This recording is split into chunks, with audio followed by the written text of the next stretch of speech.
Can you believe it? They finally broke the losing streak. They did it. The Mets won a baseball game. What's going on, everyone? Welcome back to another post-game show here on Mets Central as the Mets smack around the Atlanta Braves, beating them 13-5. And yeah, very nice to see them actually get back in the win column. Very nice to see them knock Spencer Strider around throughout this game. Unfortunately, and again, I hate that I have to be this way when they win games because this is the same attitude I had when they beat the Giants a couple weeks ago, 12-6. This is the attitude I had when they beat teams like the Yankees, 12-6. The attitude I had with a couple of other games where the offense looked good, and then it's like, okay, great, but is it going to translate to tomorrow? And to me, that's kind of unfortunately where we're at, where I need to see it be a trend before I get excited over this team being back or whatever you want to say that they are.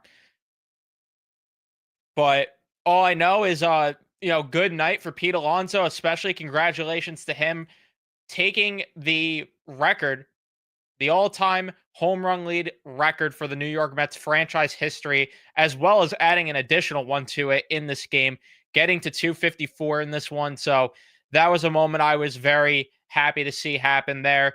So Pete Alonso, big shout out to him tonight. Big credit to him for getting that done.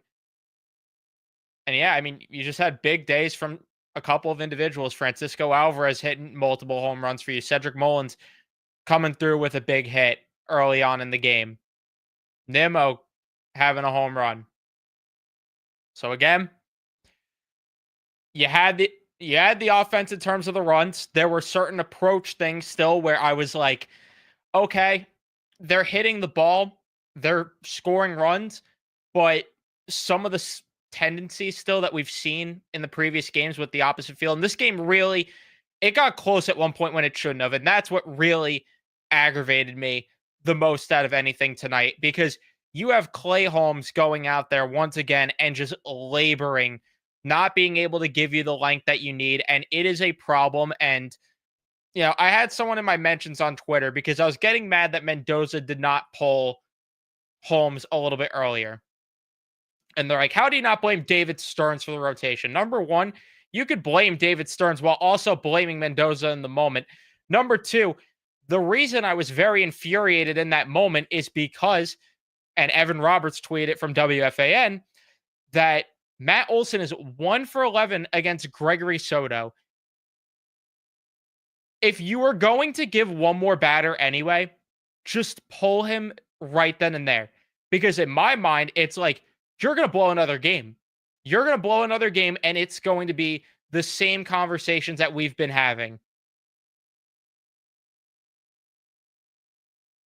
That's where my thought process was. And again, I was so mad that it even got to that point during the game because early on, I mean, the Braves get on the board because Holmes is struggling, but he gets out of it only allowing the one run. So it's like, okay, you could live with it. The offense, you get something in the bottom of the second. You get a few runs there. Mullins, like I said, gets that big single there. Alvarez hits an opposite field home run. Opposite field, of course. You capitalize or you benefit, I should say, off the Braves' poor base running.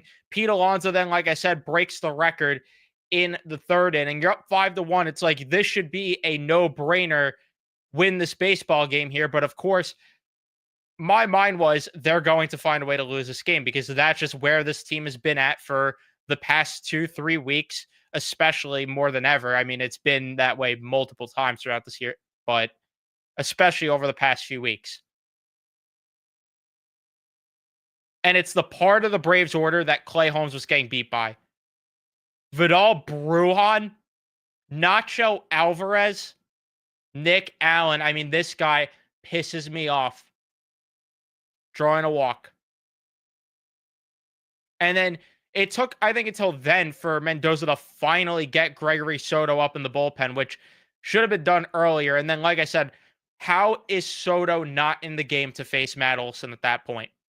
I get that it does not matter in the grand scheme of things now. They ended up winning. But in the moment, I was very pissed off because this team, I felt you are in desperation mode to win a game. You had an off day yesterday. The only pitcher that gives you length is going tomorrow. Why would you not get aggressive with your bullpen tonight? That's where my mind was at in the moment. Thankfully, Jerks and Profar, who probably could have scored on that Olsen double, they ended up keeping the Mets tied in the game. And then they responded in the fourth inning. Brandon Nimmo gets that home run. The top three getting on base. And then once Austin Cox came in, which Strider sucked too, but they were just teeing off of him, which was nice to see. Got a couple of doubles from Mullins and Alvarez. Beatty had a single. Then you get that home run again from Pete for good measure with the record. You get the back-to-back home runs in the seventh. They go to a position player to finish out the game. And then credit to Justin Hageman, by the way, who went out there and balled tonight. And like this comment says, he was better than Clay Holmes. Justin Hageman was better than Clay Holmes. Gave you more volume than Clay Holmes. Ate a lot of innings that you needed him to. And it sucks that his reward in return is probably going to be a trip to Syracuse sometime in the near future, especially because after what we heard earlier in the day that Frankie Montas is going to be moved to the bullpen. That to me screams, okay, Justin Hageman's the corresponding move to whoever they end up calling up, whether it's Sproat or McLean. I'm assuming it's going to be McLean. I had to guess. I could be wrong there. But it feels like it's going to be McLean. Since Sproat, I think, is lined up to pitch Thursday. And I don't know if they want to give him, too much rest between his last AAA start and then going out there on Saturday. So unfortunate for him that he's going to be sent down, but credit to him. He also got to save out of this, which is also very, very bizarre. But sure, credit to Justin Hageman for a save there. So like I said, I'm happy they won this game because they needed to win a game. It's just unfortunate that I can't sit here and sell myself optimism until it becomes more than a one game thing. Because like I said, we've had this happen time and time again where they have a game where they, run up the score and it does not end up mattering the next day. Like I said, happened earlier this month against the Giants. Run up the score against them in game 2, and then the bats disappear on that Sunday game.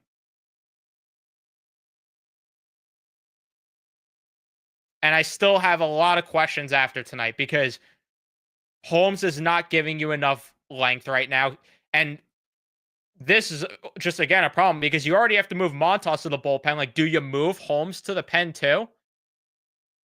But I don't know if you can move both because will they get rid of Stanek, which should happen. I mean, in September, maybe it's a realistic conversation that you move Holmes to the bullpen because then you could have both Sproat and McLean with the extra man without worrying about sending anyone down. I mean, they might have to drag it to that point, but like I'm concerned about that because you're not getting volume from either of these guys.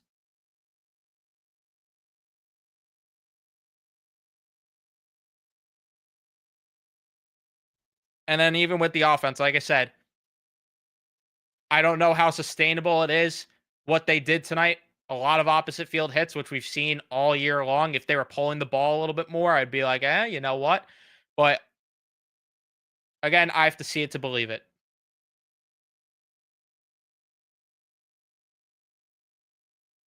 Run up the score tomorrow on Carrasco, which you should be doing anyway.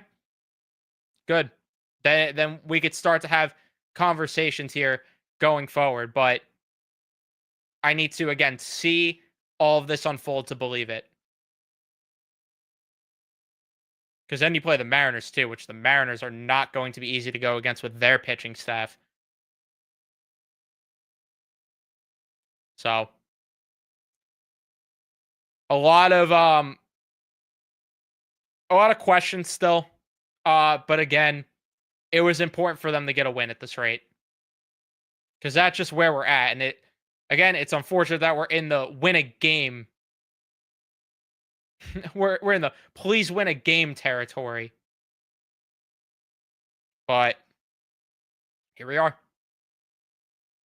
Unfortunately, I'm not falling for it. I'm not moved. But prove me wrong. That's all I could say. Prove me wrong. And again, shout out to Pete Alonso. To me, that's the big win of the night out of it all is Pete Alonso making Mets history.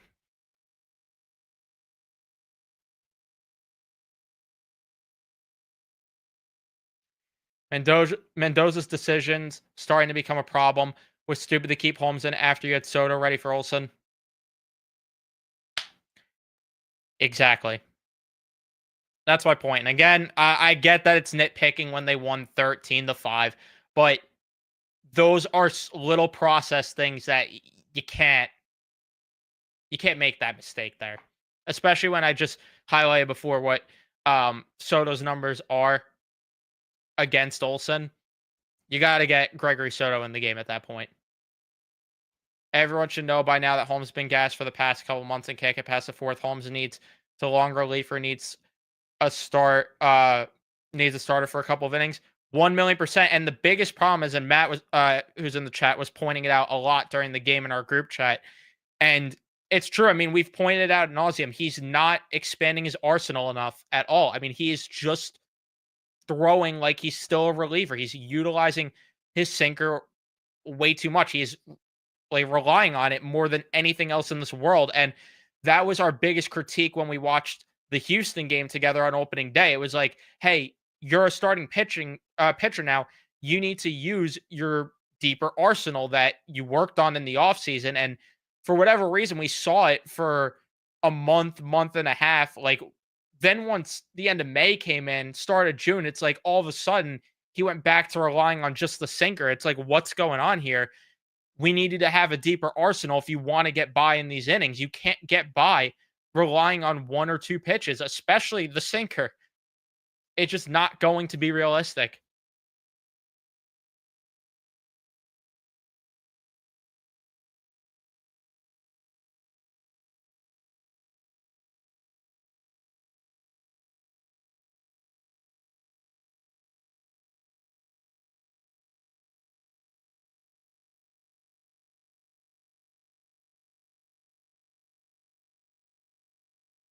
Yes, nice to see Alvarez hit home runs tonight. Everyone's happy but Chavez about that one. And I can't blame you, Ray. I'm right there with you. I'm not getting sucked in either. I'm not getting sucked in at all.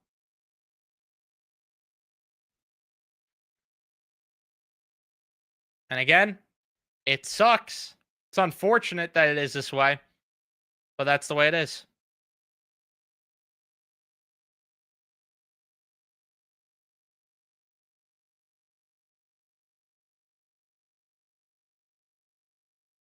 Yeah. I mean, like you're talking about here, yeah, it's just he's relying way too much on his sinker, and batters are figuring him out because of it, especially once you get through the order the third time. I mean, every time we talk about it, he hits the wall third time through the order, especially.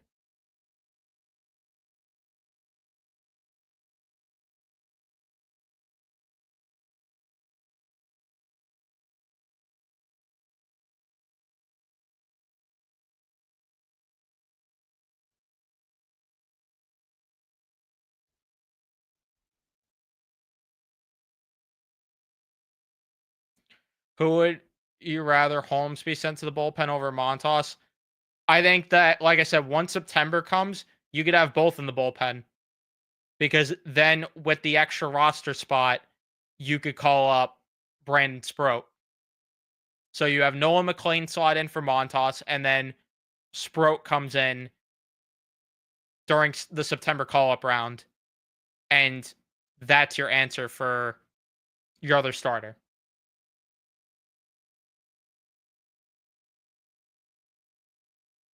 Cautiously optimistic would be a stretch. I'm going to be completely honest with you. I still have no optimism at all. Watching this game tonight, I really didn't even like outside of like I felt a bit good when Pete Alonso hit that home run. Outside of that, it's kind of like I was just kind of numb.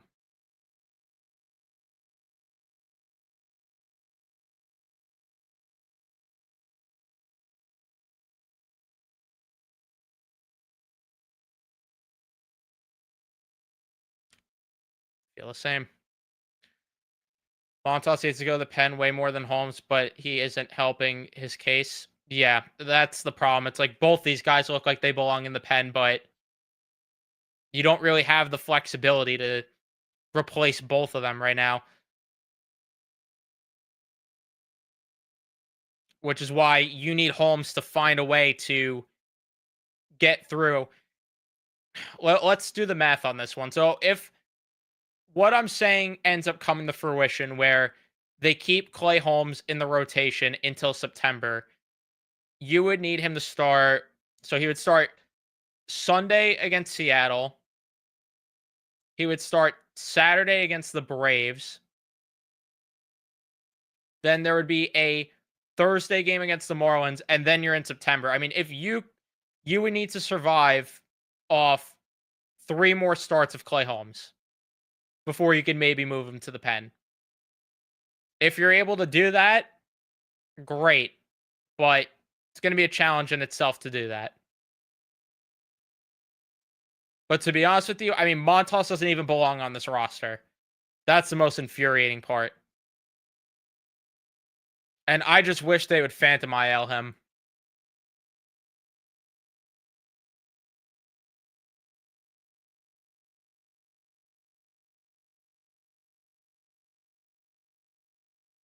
Exactly. Yeah, Holmes just doesn't have enough overpowering stuff to get by with those 2 pitches.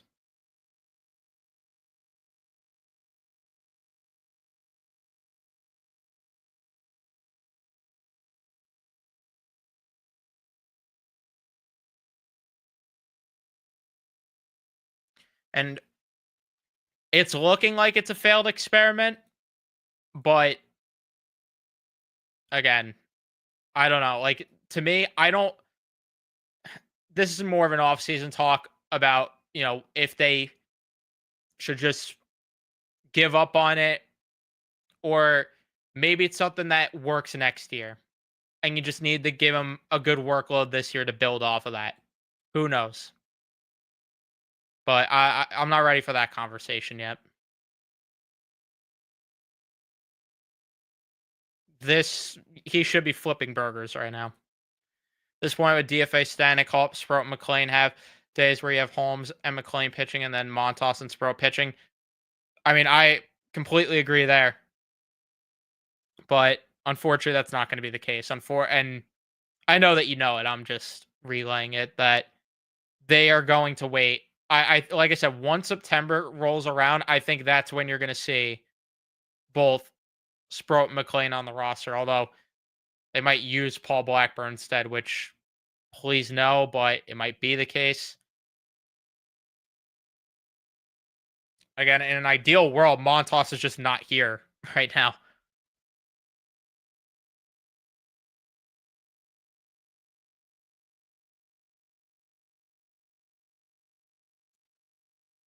because nothing tells me that him being in the bullpen is going to work either. So that's going to be interesting to say. But they're going to need him to eat innings back there because this rotation doesn't eat innings. So that's why it's like see like as we're having these conversations right now, this is why it's like hard to be optimistic in any regard even after they won tonight. Is there are still so many fundamental problems with this team on both sides. On both sides of the ball, there's so many problems.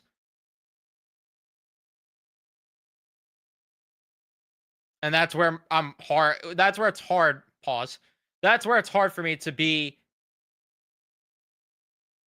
excited about this win.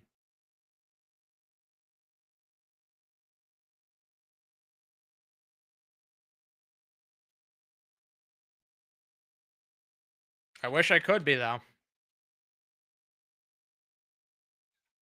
Believe me, I do not want to be this way.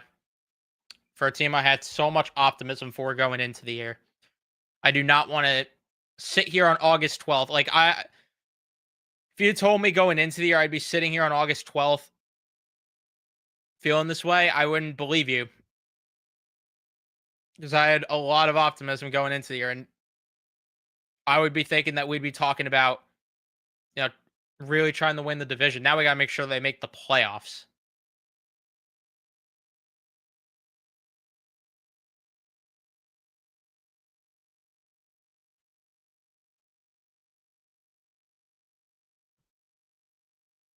I just need to see more.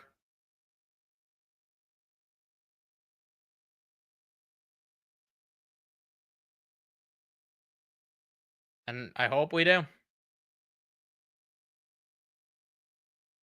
But there's also this part of me that is like, just want Chavez to get freaking fired. But either way, I'm going to wrap things up here. Thank you, everyone, for tuning in and watching. Leave a like if you enjoyed. Subscribe if you guys are new to the channel.